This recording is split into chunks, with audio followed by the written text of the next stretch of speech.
I promise I am your third and final slightly overweight, white, bald man to play tonight. There are no more backstage, I promise. Does this shirt make me look fat?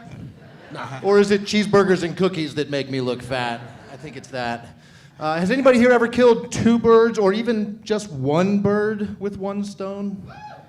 You have? Good job. Nice work. Most people haven't.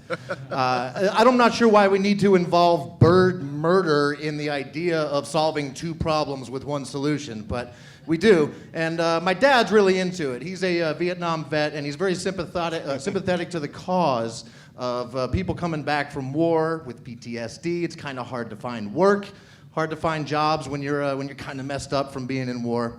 And so he likes the idea of solving that problem, but he doesn't want to just solve that problem. He wants to solve 2 problems at once. And so he's found some other very important things and problems that need solving. For example, if you've ever been to the grocery store, brought your cart full of groceries out to your car and just left it at the car. Now, you people probably would never have done that. You look like people that are responsible. You always bring your cart back to the cart corral or back into the store, right?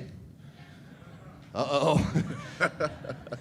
Well, this is a problem. It's a plague all across America. And my dad has a solution that solves the Vietnam, or the vets from any war, really, with the cart problem. And that solution, snipers.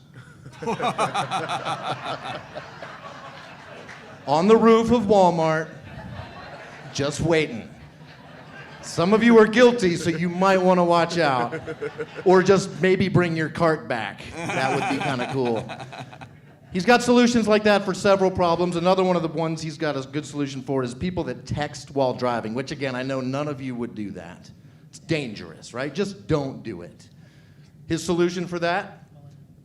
Snipers on the overpass. I like that. But he's got more. People that don't tip well at restaurants. Snipers in the kitchen. People that litter. Well, there's plenty of homeless vets that need work, right? And we probably need more trash cans. So let's get them picking up the trash, put them in trash cans. Also, handguns to kill the people that litter. See, it's not all about the snipers. I was in New York City recently, and I noticed there is trash everywhere. They have a big littering problem in New York City, and I know why. It's because on the side of all the New York City trash cans, it says, "Put litter in its place." Litter is trash that is anywhere but the trash can, right? That's where litter's place is. And the people of New York, I guess, can read and follow instructions, which is why New York is so dirty. So I was married for 20 years. Now I'm happily divorced with a cool girlfriend. Give it up for that.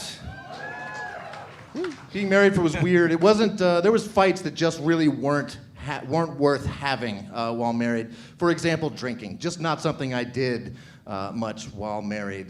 But I've started drinking now, and it's kind of cool, right? In fact, I've started easy. Started off with like hard cider, right? Kind of easy way into drinking. Moved up to wheat beer. I think that's the next step. And I think the next step, I Googled this, it's moonshine, right? That's where you go after, yeah. But I can't get on board with the IPAs. You got IPA drinkers out there?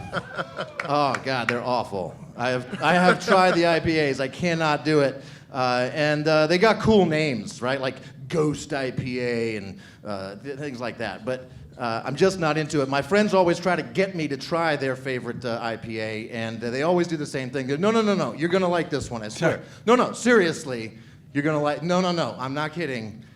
This one's totally drinkable. Which is not the most glowing endorsement of a beverage I've ever heard. All that means is that you can put it in your mouth and swallow it, and it doesn't immediately come flying back out. Therefore, it is totally drinkable, unlike a kale smoothie, which is not totally drinkable. But then there's the other side, there's Bud Light, and I saw a commercial for, and I can't do the Bud Light thing either, it's just not great. But the commercial for it says, Bud Light, brewed to be enjoyed responsibly. Is that what you think of when you think of the Bud Light drinkers in your life? Is the most responsible drinkers around? It's not what I think. I think of the two dudes pulling up in overalls in a pickup truck at Walmart, coming out with 10 cases of Bud Light, going home, stringing up a bungee cord to a tree with a four-wheeler, and they're going to throw Cletus over the pond. And when Cletus lands on the other side of the pond, he's not going to get up and go, woohoo, give me a Stella Artois. Nope, he chugged a Bud Light while he was in the air, and he needs another one now. Another thing I've started doing since I'm not married anymore, I smoked a little weed. It's pretty cool. I've only done it in Vegas. Vegas is the place to smoke weed. It's legal there. I've only ever smoked it legally. You go to a store, it's kind of like an Apple store. There's a genius there to help you get just the right high. If you want to get creative, you can. If you want to get go to sleep, you can. If you want to relax and just zone out, you can do that. What I found out, though, is that I don't do any of those things. What happens to me is I get a really bad case of the just stand there's. Which Vegas is the right place to get a bad case of the just stand there's. Bellagio Fountain, right in front of the Bellagio Fountain. I'm just standing there. And I don't know if you know this, but about every hour on the hour, they have a musical thing. It's all coordinated with the fountains, and it's awesome. And I saw like 9 shows. Thank you very much. I'm JR.